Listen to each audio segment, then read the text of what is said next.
Hello दोस्तों, उत्तराखंड की पाठशाला में आपका स्वागत है। तो देखिए दोस्तों, लेकर आया हूँ मैं आज का उत्तराखंड जीके टेस्ट, जहां पर हम देखेंगे उत्तराखंड विषय से संबंधित महत्वपूर्ण प्रश्न और उनके विवरण सहित आंसर। तो चलिए शुरू करते हैं अपना आज का उत्तराखंड जीके टेस्ट।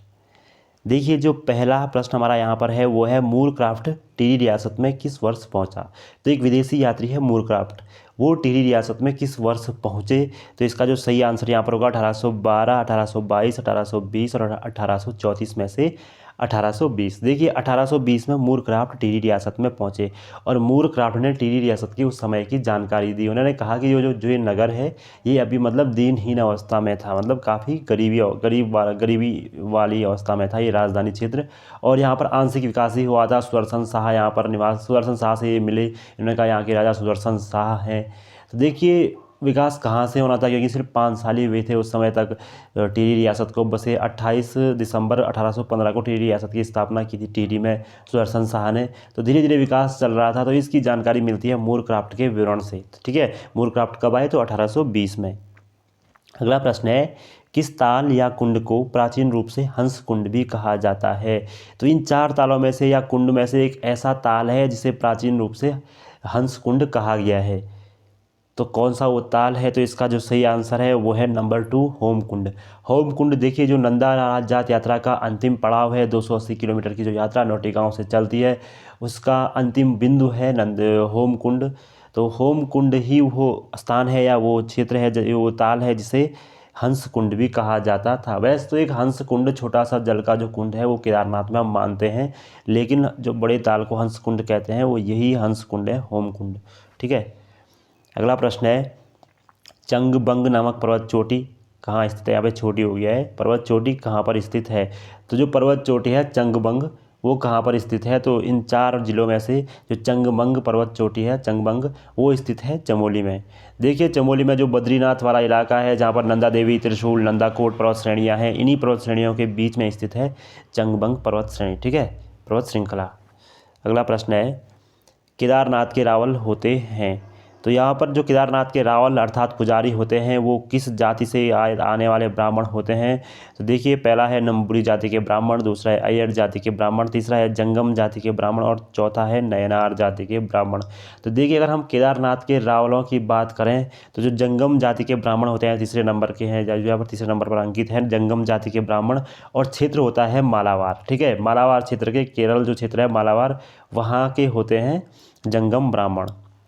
तो वही पूजा करते हैं केदारनाथ भगवान की और वही उसके रावल भी होते हैं। ठीक है, और जो केदारनाथ मंदिर की बात करें तो इसका संचालन बहुत पहले से ही रावलों के हाथ में था और टिहरी रियासत के संचालन में भी यहाँ पर कार्य होता था जब टिहरी रियासत हुआ करती थी ना।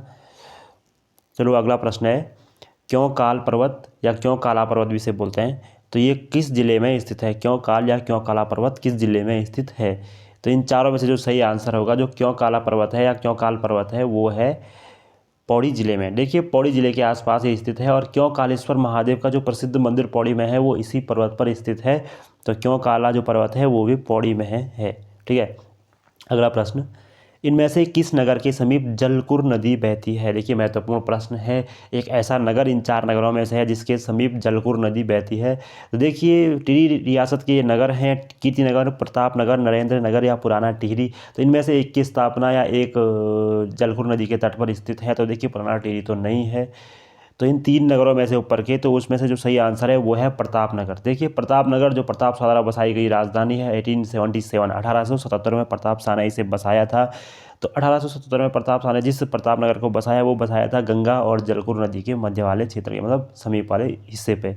तो जलकुर जो गंगा की सहायक नदी है, भागीरथी की सहायक नदी है, उसके तट पर स्थित है प्रतापनगर या उसके समीप स्थित है प्रतापनगर। ठीक है, अगला प्रश्न है, उत्तरकाशी शहर को केदारखंड में कहा गया है। तो इन 4 ऑप्शंस में से उत्तरकाशी को केदारखंड में क्या कहा गया है।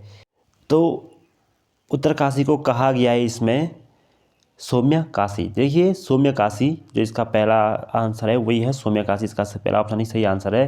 तो सौम्यकाशी कहा गया है केदारखंड में, जबकि गढ़वाली में कहा जाता था उत्तरकाशी को, या उस समय के लोग जो गढ़वाली लोग होते हैं इस क्षेत्र के वो कहते थे उस कुछ वर्ष पहले, 100 वर्ष से अधिक पहले, इसे बाड़ाहाट, ठीक है, बाड़ाहाट वो कहते थे। यहाँ पर जो संगम है वह है भागीरथी, रसी गंगा और वरुणा, इन 3 नदियों का संगम यहाँ पर है। और जो पर्वत के तट पर ये बसा हुआ है वो पर्वत है वरुणावत पर्वत, ठीक है। अगला प्रश्न है हिमालय वन्य जीव संस्थान की स्थापना किस वर्ष हुई। तो एक संस्थान है हिमालय वन्य जीव संस्थान, इसकी स्थापना किस वर्ष हुई। तो हिमालय जो वन्य जीव संस्थान है उसकी स्थापना उत्तराखंड में हुई थी 1974 में, और उसके संस्थापक व्यक्ति हैं कल्याण सिंह रावत, जिन्हें आप जानते हैं मैती के नाम से। कल्याण सिंह रावत की बात करें तो कल्याण सिंह रावत मैती ने मैती आंदोलन शुरू किया था, और जो मैती आंदोलन शुरू किया था वो किया था 1996 में। 1996 में शुरू हुआ था मैती आंदोलन, जो वृक्षारोपण से संबंधित था, और इसके लिए इन्हें पद्मश्री मिला है 2020-21 के समय में, है ना। तो ठीक है, ये थे कल्याण सिंह रावत मैती। अगला प्रश्न है मोहन गाता जा किसकी आत्मकथा है। एक आत्मकथा यहाँ पर है मोहन गाता जा। तो इन 4 व्यक्तियों में से किसकी आत्मकथा है। विद्यासागर नौटियाल, गोविंद चातक, मंगलेश डबराल या लीलाधर जगुड़ी। तो जो मोहन गाता जा जो रचना है, आत्मकथा है, वो है विद्यासागर नौटियाल की, जो टिहरी के एक प्रसिद्ध कवि या राइटर हुए। देखिए अगर बात करें विद्यासागर नौटियाल की, तो पहाड़ का प्रेमचंद कहा जाता है विद्यासागर नौटियाल को। टिहरी में बांध विरोधी समिति के सदस्य भी ये रहे थे, 1978 में अध्यक्ष रहे थे इसके। विद्यासागर नौटियाल की ही आत्मकथा है मोहन गाथा जा, ठीक है। अगला प्रश्न है सिमतोला इको पार्क स्थित है। तो इको पार्क है सिमतोला, किस स्थान पर स्थित है सिमतोला इको पार्क। तो इसका सही आंसर आपको बताना है। तो सिमतोला इको पार्क स्थित है वो है अल्मोड़ा, बागेश्वर, चंपावत, पिथौरागढ़। इसका जो सही आंसर है वो है अल्मोड़ा जिले में। सिमतोला इको पार्क अल्मोड़ा जिले में स्थित है। अगला प्रश्न है श्री चंडी प्रसाद भट्ट को रेमन मैग्सेसे पुरस्कार किस वर्ष मिला। तो देखिए उत्तराखंड के महान पर्यावरणविद हैं श्री चंडी प्रसाद भट्ट, चिपको आंदोलन से इनका नाम जुड़ा हुआ है।